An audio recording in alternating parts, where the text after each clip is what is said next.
Isa pang Chinese national ang nailigtas ng mga tauhan ng Presidential Anti-Organized Crime Commission sa sinalakay na scam hub sa Porac, Pampanga. Naniniwala naman ang otoridad na posibleng konektado ang kumpanya na nagpapatakbo ng pasilidad sa sinalakay na pogo sa Bamban, Tarlac. Detalye ng ulat mula kay Mar Gabriel. We are police. Isa pang Chinese national na hinihinalang biktima ng torture ang nailigtas ng otoridad sa sinalakay na scam hub sa Porac, Pampanga. Halatang may trauma pa ang lalaki nang kausapin ng mga tauhan ng Presidential Anti-Organized Crime Commission. No more beating, no more beating. No more beating, no more beating. Martes ng gabi ng salakayin ng PAO at CIDG ang Lucky South 99 dahil sa sinasabing pang-aabuso gaya ng pambubugbog, sexual abuse at iba pang human trafficking activities.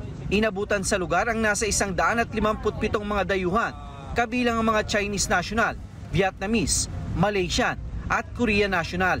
Patuloy namang iniimbestigahan kung silang lahat ay mga biktima o empleyado ng scam hub.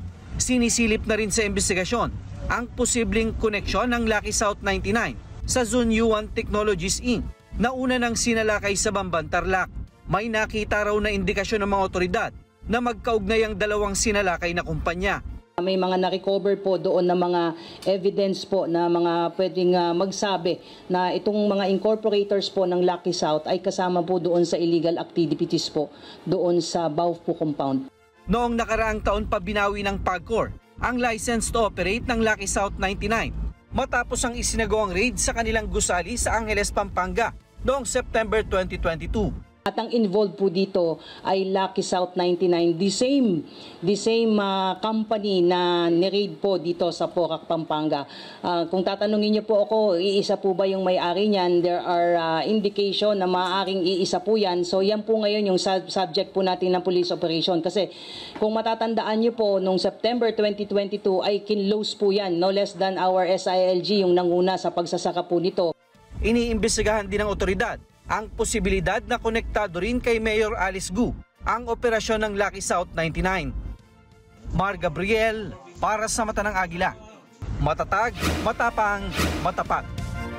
Maraming salamat sa inyo pong pagsubaybay sa Mata ng Agila Primetime. Para malaman ang matatag, matapang at matapat na mga balita, i-follow lamang at mag-subscribe sa @Net25 TV.